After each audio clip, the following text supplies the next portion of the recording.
subsídios.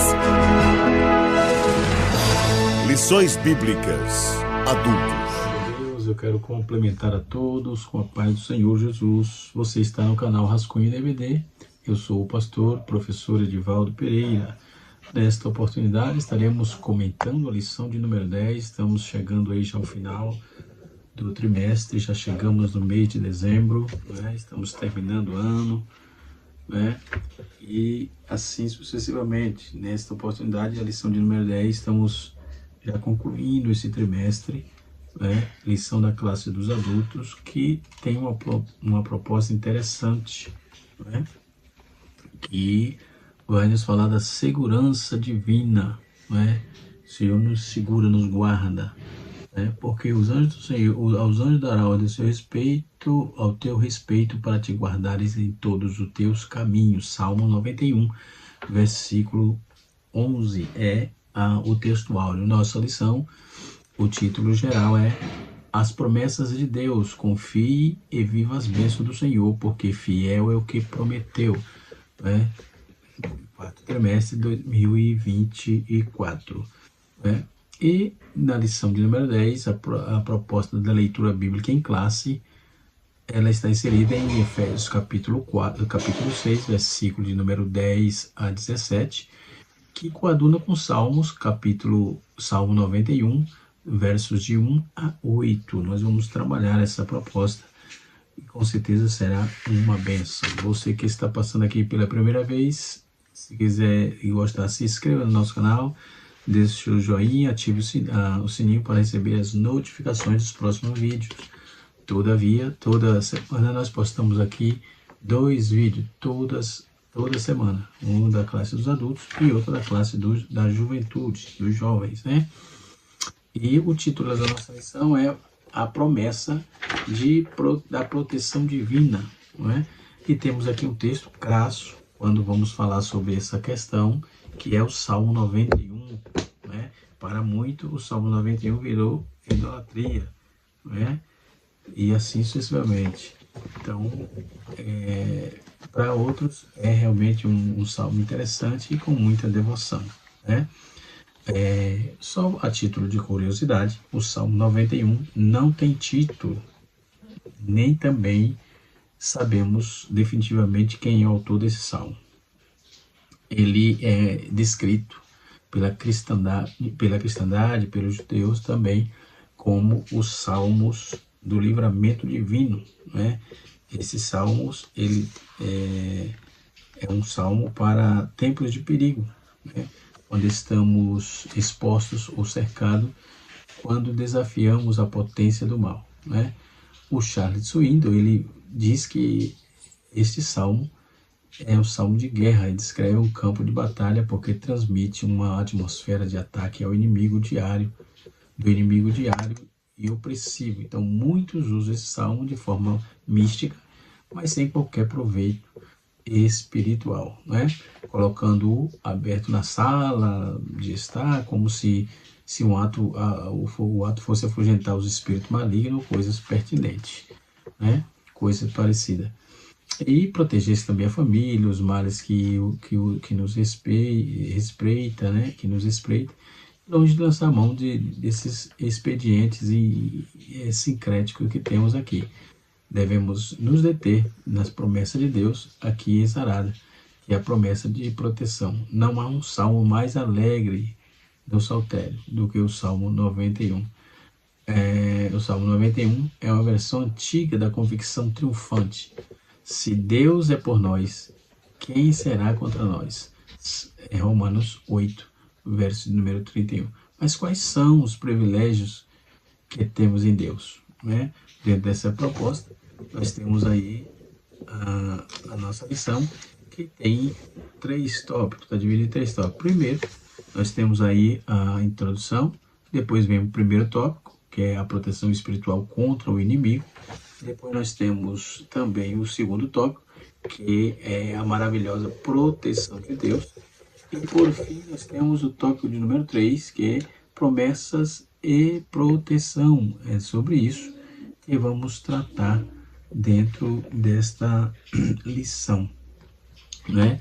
Para começar, quando se fala dessa questão de proteção, querendo ou não, vamos estar dentro do contexto segurança, né? E o que é segurança? Segurança é uma palavra latina que vem do radical cur, que tem como significado cuidado, guardar, guarda, proteção. Em latim é assecuro, significa dar tranquilidade, sossego, enquanto que securus é aquele que está livre de cuidados ou preocupações, confiante, tranquilo, sossegado, e securitas tem o sentido de tranquilidade, sossego e paz.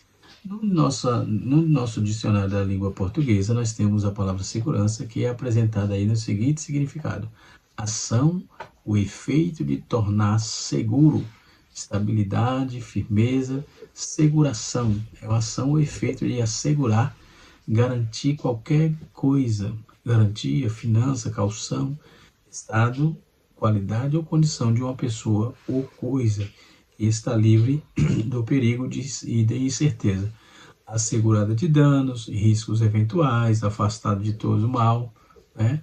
É o estado e condições do caráter daquilo que está firme, seguro, inabalável, ou daquele com quem se pode contar ou em quem se pode confiar inteiramente. Então essa situação que não há nada a temer, tranquilidade que dela resulta, é um conjunto de processos, de dispositivo, né, de medidas de preocupação, de precaução que assegura o sucesso de um empreendimento, do funcionamento preciso de um objeto, de cumprimento de algum plano e etc. Certa infalibilidade, convicção e evidência, né? Força ou firmeza nos movimentos, firmeza de ânimo, resolução, afeitosa autoconfiança, protesto, afirmação, prenhez das fêmeas, dos quadríptes e atitude nos confias próprios recursos,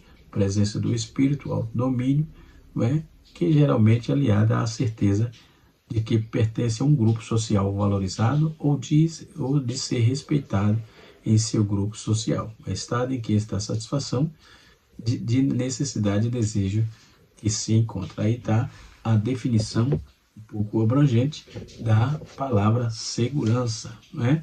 E nós vamos, quando vamos atentar para a leitura do salmista no Salmo 91, nós vamos encontrar 4 verdades preciosas sobre esse assunto. Em primeiro lugar, temos uma habitação permanente e segura, não é? Salmo 91, versículo 1 e 2. Que habita no esconderijo do Altíssimo, a sombra do Onipotente descansará, né?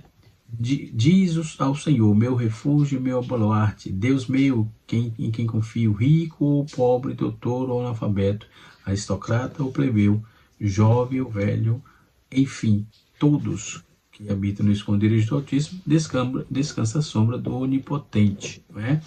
E habitamos no esconderijo do Altíssimo, se habitarmos no esconderijo do Altíssimo, e descansarmos sobre a sua sombra. A palavra habitar aqui é a tradução da palavra grega, da palavra hebraica yashab, e quer dizer permanecer. Já a palavra esconderijo é sata, que significa abrigo, esconderijo secreto, um grupo de soldados surpreendido atrás das linhas do inimigo, precisam encontrar um lugar para descansar em lugar que esteja guardado e escondido, né? O Warrism diz que o lugar mais seguro da terra é uma sombra, e essa sombra, se essa sombra for do Deus Onipotente, o próprio Deus é o nosso refúgio, nosso baluarte, é a nossa torre de proteção, estando nele, guardado por ele, portanto, ele nos cobre por todos os lados, né? Charles Haddon Spurgeon, ele diz que nenhum refúgio pode ser imaginado como comparável à proteção da própria sombra do Senhor. Nenhum refúgio pode ser imaginado como comparável à proteção da própria sombra do Senhor, pois se o pássaro foge para o bosque, a raposa corre para a sua toca, toda criatura usa o refúgio na hora do perigo, né? Do mesmo modo, todo o perigo devemos correr para o Senhor, o eterno protetor dos seus, né? Deus não é apenas esconderijo, é um lugar secreto, mas também um refúgio, um baluarte, uma torre de proteção. Em segundo lugar, nós temos aqui o livramento das armadilhas escondidas no caminho, né? E pois ele te livrará do laço do passarinheiro. Nós temos aqui dois primeiros versículos, Salmo 91, que retratam aí o caráter fiel de Deus, ao passo que no versículo 3 e 4 descreve o que Deus faz, né? O laço do passarinheiro é uma armadilha para lançar aos pés, é algo que nos enredamos, alguma coisa enganosa, atraente. Trata-se de uma metáfora para o enredo que poderia complicar nossos negócios. Vamos ver, isso está baseado em Salmos 140, verso 1 a 5, ou compromete-se toda a nossa lealdade, Salmo 119, verso 110. Então, nessa armadilha, a isca aparentemente vantajosa que atrai o pássaro, mas quando ele voa para ela em busca de algo que lhe ofereça vantagem e prazer, descobre que foi aprisionado. Deus é quem livra os nossos pés da queda e nos afasta dessas armadilhas, né? Como passarinho solto e fraco, deixamos que Satanás nos atrás das suas armadilhas. Paulo declara isso: não ignoreis os seus desígnios. Deus é espírito e pode nos proteger dos espíritos maus. Terceiro lugar dessa categoria, nós temos aí temos o livramento da peste perniciosa, né? E da peste perniciosa é uma personificação poética de que aponta para uma doença endêmica, né? Essa é a peste perniciosa, que assola e mata, uma pandemia devastadora que vem como uma onda poderosa, como um tsunami, nenhum castelo, por mais seguro que e mantenha-se lado de fora, ou seja, somente Deus pode livrar-nos desta onda. O quarto tópico interessante dentro dessa leitura é que temos uma proteção amorosa e eficaz. Cobre-te com as suas penas e sob suas asas estarás seguro. A sua verdade, pavês e escudo. Tanto o Salmo 36, verso 7, como o Salmo 57, versículo 1, menciona a proteção que temos sobre as asas do nosso Senhor.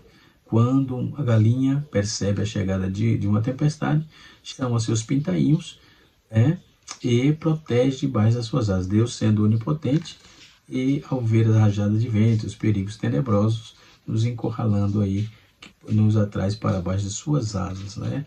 E nós vemos que pavio e escudo representa aí, respectivamente, a proteção de uma grande e estatística que era pequeno móvel, né?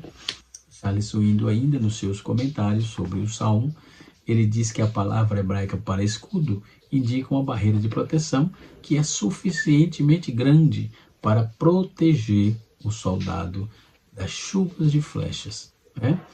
Por fim, nós vamos dando continuidade no Salmo 91, verso 5.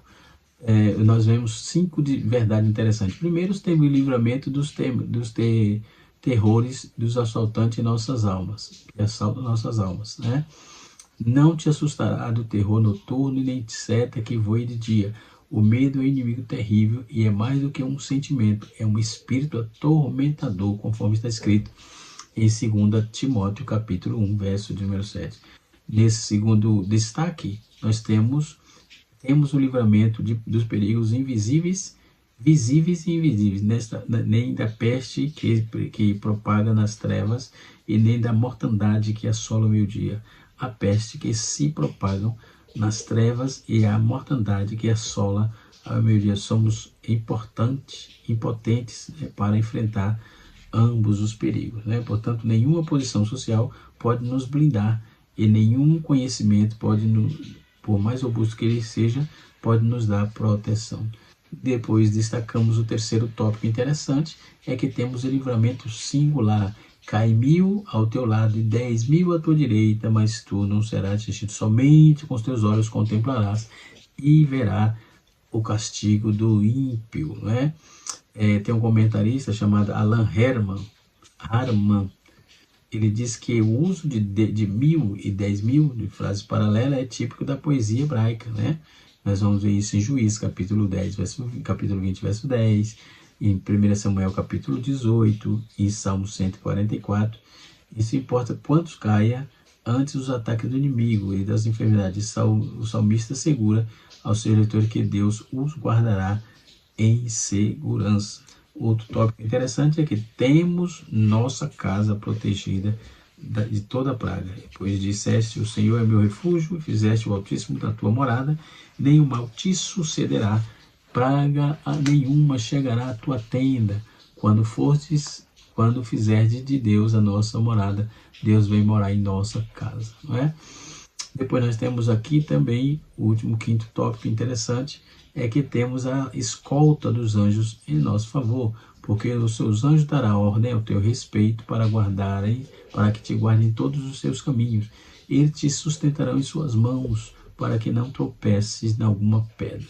Pisarás o leão e a áspide calcará os pés, o leãozinho e a serpente. Deus prometeu enviar auxílio, né, angelical, pois precisamos de ajuda sobrenatural quando lidamos com inimigos, né, sobrenaturais. E assim sucessivamente. Temos aí, se o Pai tivesse ordenado que Jesus saltasse do alto do templo, os anjos teriam guardado Jesus também. Mas saltar sem ordem do Pai teria sido arrogância, né? Então, o arrogante nunca prospera, nunca tem progresso, né?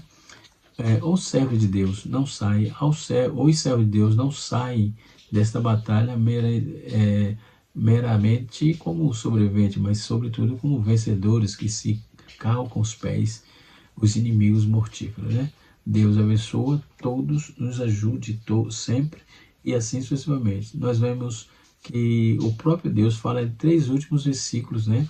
Ele acrescenta sua garantia e a promessa aí que temos. Nós temos o livramento, Salmo 91, verso 14, porque a mim me se apegou com amor, livrá-lo-ei e o salvarei, porém conheceis o meu nome. Então o salmista deixa de falar acerca de Deus e agora fala o próprio Deus, a quem toma a palavra para falar acerca do salmista, né? E assim sucessivamente. Então nós temos aí também a resposta às nossas orações. Ele me invocará e eu lhe responderei. Aqueles que invocam o Senhor Deus não serão ouvidos e atendidos por ele, né? Corretamente, certamente a bênção, né? Não corretamente, aliás, diz que corretamente que a bênção não virá aos mais favoráveis, mas sem oração, pelo contrário, mas por meio da oração eles receberão todas as coisas, né? Depois nós temos o consolo na angústia, temos também a maior honra e depois a fidelidade, depois temos a longevidade e temos também a salvação plena. Então o texto é um texto muito coerente, né, sobre a nossa proteção, né? Como o material, a lição está falando de proteção divina, o salmista ele esboça aqui toda a grandeza de Deus dentro dessa proposta, né? E nós entendemos que, por exemplo, quando eu trabalhei aqui a proposta da proteção divina, nós vamos observar aqui que a proteção espiritual contra o inimigo, a proteção contra o maior inimigo, há uma batalha espiritual em que o cristão está diretamente envolvido nessa batalha. O diabo é nosso inimigo. Para enfrentá-lo, a Bíblia nos apresenta algumas diretrizes indispensáveis.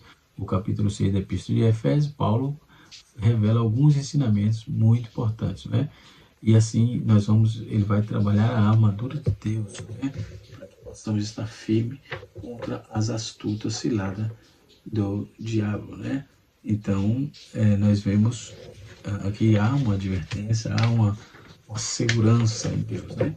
Outro ponto de partida interessante, no nosso primeiro subtópico, diz contra a proteção contra o maior inimigo. Depois nós temos os inimigos espirituais de Éfeso, em Efésios, né? nós vemos que após Paulo, o apóstolo Paulo mostra aos nossos inimigos que são espirituais. Vamos ler o texto, primeiro, Efésios capítulo 6, verso de 10 ao 17, diz assim: Nos demais, irmão meu, fortalecei-vos no Senhor e na força do seu poder, revestiu de toda a armadura de Deus, para que possais estar firmes contra as astutas ciladas do diabo, porque não temos que lutar contra carne e sangue, mas sim contra os principados e contra as potestades, e contra os príncipes das trevas deste século, contra as hostes espirituais da maldade nos lugares celestiais. Portanto, tomai toda a armadura de Deus, para que possais resistir o dia mau, e havendo feito tudo, ficar firme. Estais, pois, firme, tendo cingido os vossos lombos com a verdade, e vestida a couraça da justiça, e calçado os pés na preparação do evangelho da paz, tomando sobretudo o escudo da fé, o qual podereis apagar todos os dardos inflamados do diabo. Tomai, porém, o capacete da salvação, a espada do Espírito, que é a palavra de Deus. Né? Então nós temos essas recomendações, né? Paulo apresenta aqui sobre esses principados, que são o governo do mal liderado pelos príncipes das trevas. Potestade aqui são poderes malignos que se levantam contra os servos de Deus. Príncipe das trevas desse século, demônios que lideram outros demônios e combatem a igreja de Jesus. Mortes espirituais da maldade em lugares celestiais são legiões de demônios preparadas para destruir a vida espiritual do crente. Então, a coisa é seríssima, não é? Não podemos brincar de ser crente. Não podemos brincar de ser crente. As armas espirituais do crente para enfrentar a poderosa hortes espirituais da maldade, temos a armadura espiritual para providenciada e escrita lá em Efésios capítulo 6, versículo 14 a 17, uma armadura constituída para as seguintes armas espirituais: a verdade, uma poderosa arma contra a mentira do diabo, a couraça da justiça, uma vestidura que protege o crente dos golpes mortais da tentação do maligno, e a preparação do evangelho, o evangelho de Cristo para o crente, para que o crente vença o diabo, como Jesus o fez, o venceu, né? Usando o escudo da fé, uma proteção do servo de Deus contra os dardos inflamados do maligno. O capacete da salvação é uma convicção profunda na salvação em Cristo, e a espada do Espírito é uma poderosa arma de ataque contra os ataques satânicos, malignos, né? Se fala muito em batalha espiritual e etc e tal.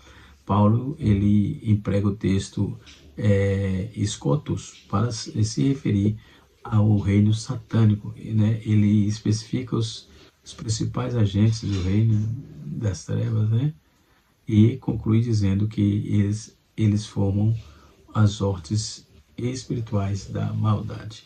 No tópico de número 2, nós temos a maravilhosa proteção de Deus, né? A maravilhosa proteção de Deus, né? Proteção de que se relaciona, né, com Deus. O Salmo 91, ele apresenta tudo isso. É a proteção divina que se relaciona com Deus e anda em sua presença, né? Então o salmista, ele afirma que Deus oferece descanso para a alma que se relaciona com ele. Dessa maneira, nosso relacionamento com Deus é de confiança, e por isso ele nos livrará do perigo, da insegurança, e nos dará proteção, né, nos períodos intensos da batalha espiritual. Deus como nosso refúgio e fortaleza. No Salmo 91, verso 4, duas expressões chamam a atenção aqui. Primeiro é o laço do passarinheiro, que eu também já trouxe aqui logo no início, né? Trata-se de uma referência dos ardis do diabo, do maligno, para elaborar ciladas contra os servos de Deus, né? O apóstolo Paulo, ele nos lembra desde o perfil estratégico do maligno, ao descrever que o diabo, vosso adversário, anda em derredor, bramando como um leão, buscando a quem possa tragar, né? Depois nós temos também a onipotência de Deus, que o Salmo apresenta a onipotência de Deus. O Salmo 91, ele apresenta Deus como onipotente, aquele que é todo poderoso. Essa é a base doutrinária para a proteção divina para que ao longo da nossa vida é desenvolvida e ensinada. O onipotente de Deus, o onipotente de Deus, a onipotência, aliás, de Deus representa a palavra do Altíssimo, que revela-nos um Deus que nos guarda, protege e nos livra do mal. Né? O profeta Isaías, ele diz que desde o poente do sol, o Espírito do Senhor alvorará contra a bandeira contra o inimigo. Salmo 59, verso de número 19. Não é? E, por fim, o tópico de número 3. Tópico de número 3, nós vamos encontrar aqui razões abrangentes, como vamos ver aqui, proteção, promessas e proteção.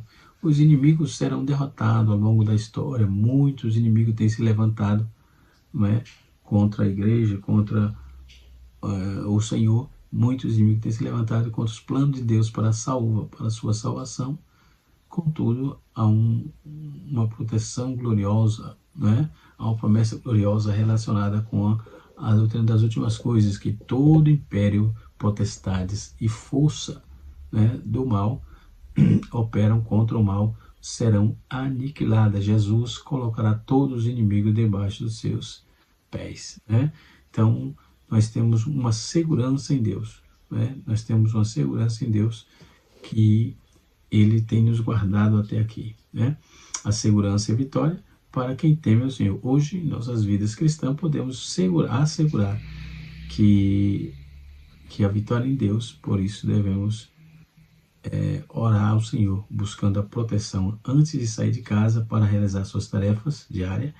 Ore a Deus, busque proteção, porque o mundo espiritual não é brincadeira, ok?